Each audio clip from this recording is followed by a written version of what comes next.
Hey everybody, it's me, your old pal Nate Dad, back again. Hey, today we're going to talk about something that I feel is lacking in our society and needs to be desperately injected back into it.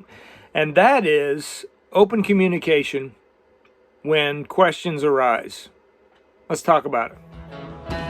Once in a while, it's shown the light in the strangest of places if you look at it right.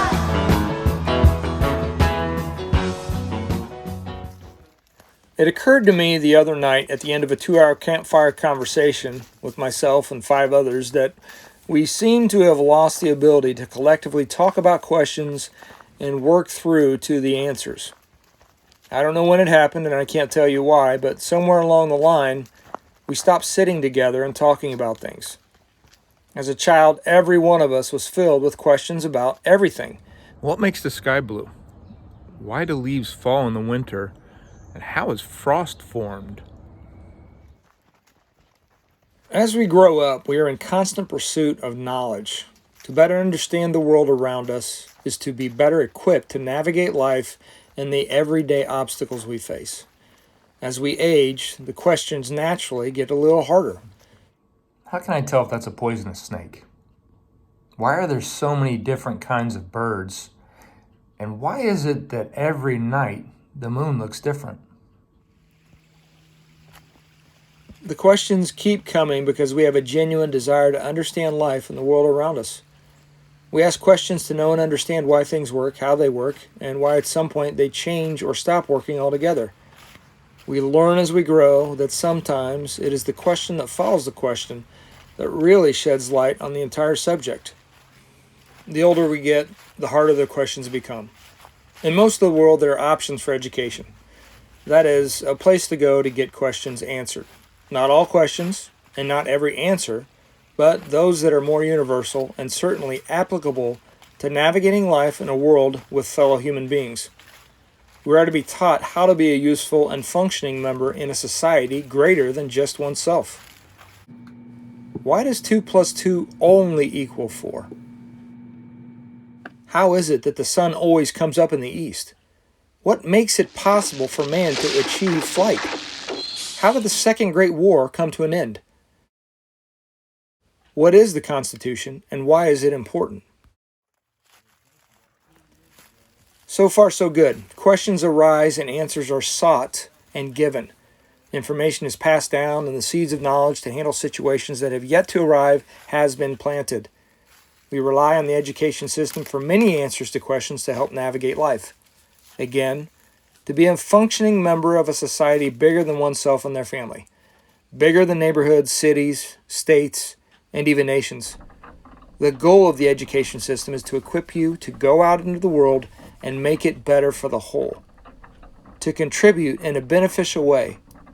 Some questions, however, should not be answered by the education system. Why do some people live in big houses while other people live in small houses and some people don't have houses? Why do babies have to die? If my dad and my grandfather had drinking problems, what does that mean to me? What is my purpose in life? The education system was only intended to take you so far and in relatively limited areas. They can only answer some questions and are only adequately equipped to grant knowledge in some very specific areas. Much of the rest of the information typically is granted or passed on from family and friends. Some things the education system should not even try to tackle. It is not their responsibility to tackle, but in some instances they are forced to try. Some answers are meant to be passed down from family. Some ideas and explanations need to come from those who love you, who know you, and who have walked with you for the majority of your ups and downs. But some people are not equipped with people who can do just this, and they are left with questions unanswered. And sadly, they eventually stop asking them.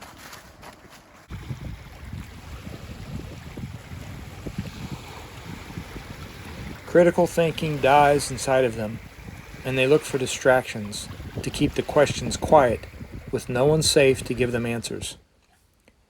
Remember, education systems are intended to teach you how to think, not what to think. Look around you at where we are today. The idea that staying focused on the now, that just allowing things to fill up your mind, to keep it from seeking deep spiritual wisdom and knowledge, to stop it from questioning why when things just don't seem to add up. We are being taught not to think, not to consider the little things which are the foundation of the bigger things. Our lives, our goals, and ultimately our designed purpose. Not to question what's popular, what's celebrated, what is being changed, and why. We have been taught not to think about the lives of others, the consequences of our actions on our neighbors or our futures. After all, we can just throw our failed points away and start again. Instead, we are blindly following those who want to control us. They distract us into a daze and then tell us what to believe, how to live, and what to live and die for. Why? Because we aren't thinking about what they are feeding us.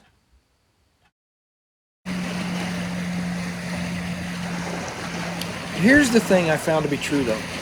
Face-to-face in groups typically no bigger than 10, there can be freedom of thought. There can be healthy conversation about differing opinions and ideas that help create understanding on both sides and lead both sides to common ground. When we put down the distractions, agree to gather in the name of conversation and contemplation, the door of questioning can and will open once more. Willingness is the key.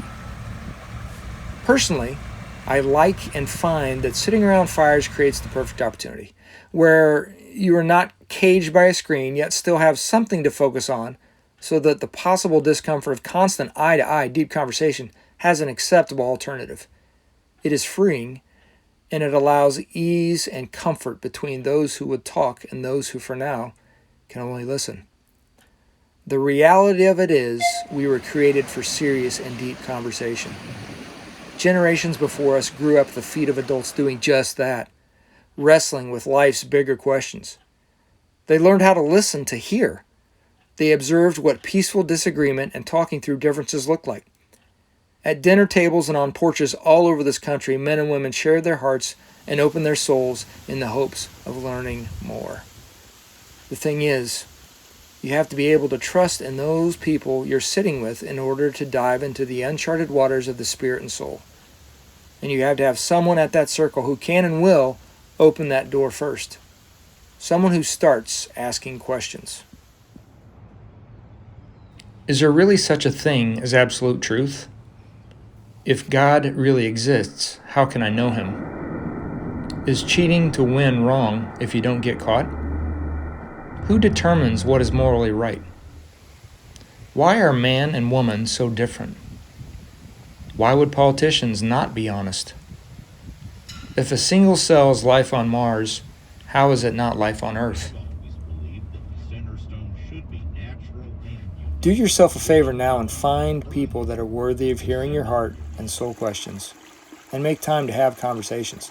Don't be afraid to say you don't know or aren't sure when it's true. But also make sure you look until you find the answers and the proof that supports them. You have to dig to find diamonds and gold. It's important to understand that somewhere along your life's travels, you're going to have to get to a point where you question everything to determine whether it's true or factual. See, because it's important not only to consider what it is you're learning, but who it is that is teaching you. And you've got to challenge them or what they're teaching to determine whether it's truth, whether it is factual. And that means you've got to investigate the information they're giving you. Because if you can't trust the people that are teaching you, you've got to find new teachers. Understand that this world is after your mind. They want to not only control what you think, but also teach you how to think, what to believe, and above all, they don't want you to question any of it. Once you stop being a critical thinker, they own you. And that is the goal. Here's what God says about it in Proverbs 4. Hear, O son, a father's instruction, and be attentive that you may gain insight. For I give you good precepts. Do not forsake my teaching. When I was a son with my father, tender, the only one in the sight of my mother, he taught me and said to me, Let your heart hold fast my words. Keep my commandments and live. Get wisdom. Get insight. Do not forget and do not turn away from the words of my mouth. Do not forsake her, and she will keep you. Love her, and she will guard you. The beginning of wisdom is this: get wisdom, and whatever you get insight. Prize her highly, and she will exalt you. She will honor you if you embrace her.